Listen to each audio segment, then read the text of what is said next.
अभी प्रदेश के depot holder जो हैं वो मौजूदा सरकार से परेशान हैं और जो उनकी मांगें हैं जो 5 साल पहले हल होने चाहिए थी अभी तक भी जो है थोड़ा आस ही लगा के बैठे हुए हैं।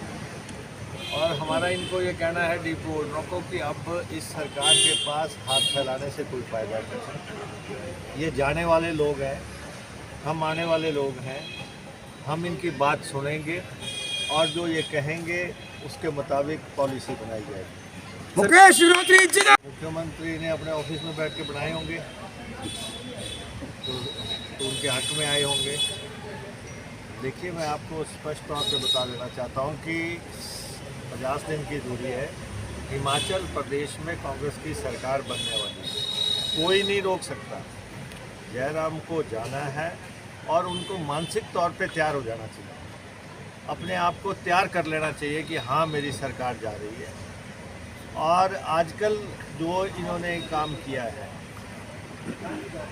जो प्रदेश के कोर्स से ये खिलवाड़ कर रहे हैं, जिस ढंग से ये आजकल कार्यक्रम चल रहे हैं अमृत महोत्सव के नाम, अमृत महोत्सव के नाम से 75 रैलियां हो रही हैं। ये जो है भाजपा की रैलियां हैं। ये पैसा जो है भारतीय जनता पार्टी से चार्ज किया जाना चाहिए।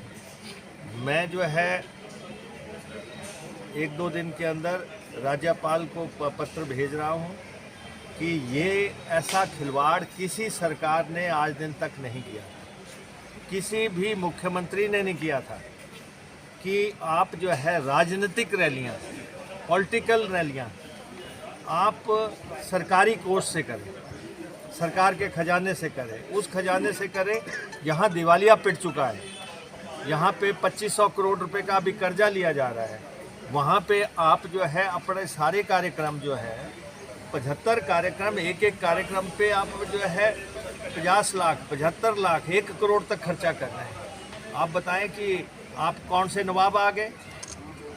आपको किसने ये अधिकार दे दिया कि आप जो है सरकारी कोष की धज्जियां उड़ा के रख दें?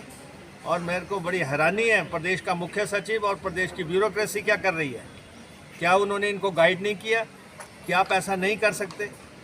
आप देखें कि जो कार्यक्रम हो रहे हैं, तंत्र भी सरकारी, भीड़ भी सरकारी, भीड़ लाने के लिए भी सरकारी तंत्र लगा है और जो है मैनेजमेंट करने के लिए भी सारा तंत्र लगा है। ऐसा कभी नहीं हुआ। आप और अंदर बसों के ऊपर जो बसें एचआरटीसी का जनाजा पीट दिया इन्होंने। एचआरटीसी कितने घाटे में है उस बात का इनको आभास होना चाहिए कि एचआरटीसी क्या स्थिति है। आज हिमाचल प्रदेश में किसी भी रूट पे हिमाचल पथ परिवहन निगम की बस नहीं चल रही है, किसी लोकल रूट पे नहीं चल रही है। 100 बसें, 125 बसें जो है रैलियों के लिए एक दिन में लगाई जा रही हैं, रूट सारे रद्द, और उन बसों के ऊपर भाजपा के झंडे लगे हुए हैं।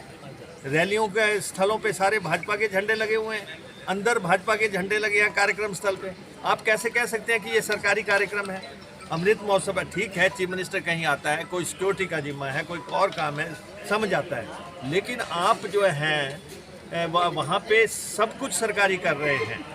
बसें कभी नहीं किसी ने लगाई भीड़ ढोने के लिए, किसी सरकार ने नहीं लगाई, डॉक्टर परमार से लेके आज दिन तक, इस ढंग से कि आप 75 की 75 रैलियों में जो है सरकारी बसें लगा देंगे, एचआरटीसी की बसें लगा देंगे।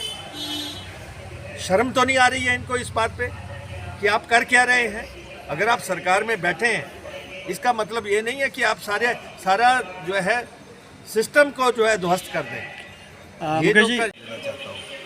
पहले तो मुख्यमंत्री कह रहे हैं कि जिन्होंने बंद की वो बात कर रहे हैं, बंद हमने नहीं की। बंद की ये अटल बिहारी वाजपेयी जी की सरकार ने, 2003 में वाजपेयी जी की सरकार थी, दिल्ली में उन्होंने एक मुश्त फैसला लिया कि हम देश के कर्मचारियों को पेंशन नहीं देंगे, और प्रदेश की सरकारों को विवश किया कि अगर आपको आगे का पैसा लेना है, स्टेट्स का शेयर लेने हैं, तो आपको जो है पहले करार करने पड़ेंगे। लेकिन अब क्या है, जैसे जैसे बात आगे बढ़ती गई, पिछले 5-7 साल से प्रदेश का कर्मचारी बहुत आक्रोशित है और वो एक ही मांग कर रहा है कि जब हम घर जा रहे हैं तो हमें पेंशन चाहिए। और हम भी देखते हैं कि जिन लोगों ने प्रदेश की सेवा की है, प्रदेश के विकास में, कल्याण में, गरीब की सेवा में जिन लोगों ने रोल प्ले किया है, उनको जो है खाली हाथ घर नहीं भेजा जा सकता। घर जाएंगे तो जो घर वाले कहेंगे इनकी जेब में तो कुछ नहीं है, तो उनको उस सम्मान से भी नहीं देखा जाता, उस भाव से भी नहीं देखा जाता। इसलिए हम कमिटेड हैं कि हिमाचल प्रदेश के कर्मचारी को हम पेंशन देंगे, ओल्ड पेंशन स्कीम देंगे। दूसरी बात जो आप कर रहे हैं वो आपने कहा कि पैसा कहाँ से आएगा। पैसा ये है कि 4 हेलीकॉप्टर उड़ाए जा रहे हैं, चौथा हेलीकॉप्टर जो है लीज पे लिया है, करोड़ों रुपये उस पर खर्च दिए हैं, बुलेट प्रूफ गाड़ियाँ ले रहे हैं, आलीशान जो है 1000 गाड़ी जो है अपने का फ्लीट आपने प्रदेश में 5 साल के दौरान खरीद दिया। प्रदेश में खर्चों में कटौती करने के लिए आपने कोई कदम नहीं उठाया। प्रदेश में फजूल खर्ची कैसे रोकनी है उसके लिए कोई मीटिंग नहीं हुई। राज्यों से, दूसरे राज्यों से जो हक लेने हैं उसकी कोई बात नहीं हुई। केंद्र से कोई पैकेज लाना है उसकी कोई बात नहीं हुई। कोई चीज़ प्रधानमंत्री 3 दफ़ा यहाँ पे आगे इनके मुंह से नहीं निकला कि हमारी मदद की जाए जो डबल इंजन की सरकार है। फिर शराब के ठेके 4 साल से नीलाम नहीं हुए, 1 साल में 500 करोड़ रुपए का नुकसान हो रहा है। 2000 करोड़ रुपए का चूना लग गया प्रदेश को। ये पैसा अगर आता, अगर ये कुछ लोगों की जेबों में ना जाता तो ये जो है कर्मचारियों की पेंशन के लिए इस्तेमाल होता। आप खड्डों की हालत देख लो, किसी ने रॉयल्टी नहीं दी, सारी खड्डे लूट ली, सारी चोर बाजारी हो रही है। जिस ढंग से जो है चोर बाजारी हो रही है, लूट हो रही है रिसोर्सेज की, और एक भी पैसा सरकारी खजाने में रॉयल्टी के तौर पे जमा नहीं हुआ, तो वो पैसा कर्मचारियों को मिलना था। लोगों के जो कल्याणकारी योजनाएं बननी हैं वो उनको मिलना था। तो ऐसा नहीं है कि हिमाचल प्रदेश में किया नहीं जा सकता, हिमाचल में सब किया जा सकता है। राजनीतिक इच्छा शक्ति की जरूरत है, और 3 चीज़ों के लिए राजनीतिक इच्छा शक्ति मैं आपको बता दूं। 3 बातें हर हालत में होंगी हिमाचल प्रदेश में। हिमाचल के लोगों को 300 यूनिट बिजली मुफ्त मिलेगी। यहाँ हमारी माताएं, हमारी बहनें, हमारी उनको जो है 1500 रुपया महीना हम हर हालत में देंगे, और कर्मचारियों को पेंशन हम हर हालत में देंगे। ये जो इन्होंने सरकार को जिस ढंग से चला रहे हैं उससे आप अंदाज़ा लगा सकते हैं। पहले जनमंच होते थे जो, जिनको लोगों ने बाद में झंड मंच करार दिया, उसमें भी ऐसा ही हो रहा था। धामें सरकारी खर्चे से हो रही थी, बाजे सरकारी खर्चे से बज रहे थे, पहले उसमें चलाते रहे। अब जो है अमृत महोत्सव के नाम से ऐसी लूट प्रदेश की कभी नहीं हुई खजाने की, और इसलिए ये अब मसला राज्यपाल के दरबार में भी जाएगा।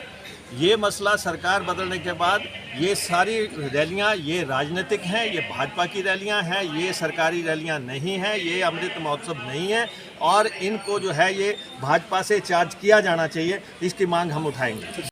एक हिमाचल प्रदेश में जो है वो रीढ़ है, एक हिमाचल प्रदेश में गए कर्मचारियों को नज़रअंदाज नहीं किया जा सकता। मुख्यमंत्री बार बार कह रहे हैं कि कर्मचारियों के लिए कुछ भी कर लो, ये किसी के सगे नहीं है।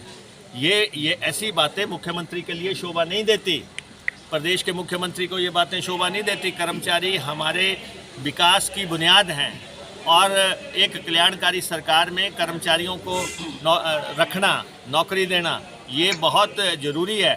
और हम अगर कर्मचारी हमारे को प्यार करते हैं तब इनको परेशानी हो रही है। भाई आप दे दो ना, अभी भी 30 दिन है, लेकिन अगर दे भी देंगे तब भी आप बांट तो सकेंगे नहीं ना, आपने देना है। आप सिर्फ घोषणाओं की सरकार है, आप फोकी घोषणाएं करते हैं। आपने कहा था मंडी में हवाई पट्टी बनाएंगे, क्यों नहीं बनाई? आपका गृह जिला था। आपने कहा था 69 नेशनल हाईवे बनाएंगे, क्यों नहीं बनाए? आपने कहा था हम जो है हमीरपुर से यहाँ पे ऊना रेल पट्टी बनाएंगे, क्यों नहीं बनाई? आपने कहा था हम 4 लेन्स बनाएंगे, क्यों नहीं बनाया? आपने कहा था 4 गुना जो है किसानों को मुआवजा देंगे, आपने क्यों नहीं दिया? आपने प्रदेश में किया क्या है? ये जो है क्रिमिनल वेस्टेज ऑफ टाइम हुआ है। हिमाचल प्रदेश के समय की आपराधिक बर्बादी हुई है। और अब जो है अंत में जिस ढंग से मुख्यमंत्री भागदौड़ कर रहे हैं, ये सरकारी खर्चे पे, सरकारी खजाने पे प्रदेश की ब्यूरोक्रेसी, उनको नोटिस लेना चाहिए कि क्या हुआ, क्यों ऐसा हो रहा है। सरकार ये गाइड करने के लिए होती हैं कि ऐसा आप नहीं कर सकते, और जो लोग ऐसा कर रहे हैं उनको भी पता लग जाएगा आने वाले समय में। पूरे प्रदेश में लोगों को राशन की सप्लाई डिपुओं के माध्यम से होती है, और प्रदेश सरकार भी एक बहुत कल्याणकारी योजना वीरभद्र सिंह जी के इसमें से चला रही हैं, जब लोगों को दालें दी जा रही हैं, घी दिया जा रहा है, तेल दिया जा रहा है, नमक दिया जा रहा है, जो भी सामान वितरित किया जाता है। डिपो होल्डर्स क्या हैं, उनकी परेशानी क्या है कि उनको 3% कमीशन मिलती है। अब वो कमीशन बहुत कम है। वो कहते हैं कि कोई ऐसी स्थायी नीति बना दी जाए जिससे कि क्योंकि उनके भी परिवार हैं, तो वो एक कमीशन की बात है। दूसरा, जब वो तोलते हैं, सामान तोलते हैं, तो उसमें लॉसेस हैं। उस लॉस के बारे में फिर वो दुकान किराए पे लेते हैं। वो जो दुकान किराए पे लिया, फिर उनके साथ कोई ना कोई असिस्टेंट काम करता है, उसका कोई पैसा कोई कहीं से नहीं आता।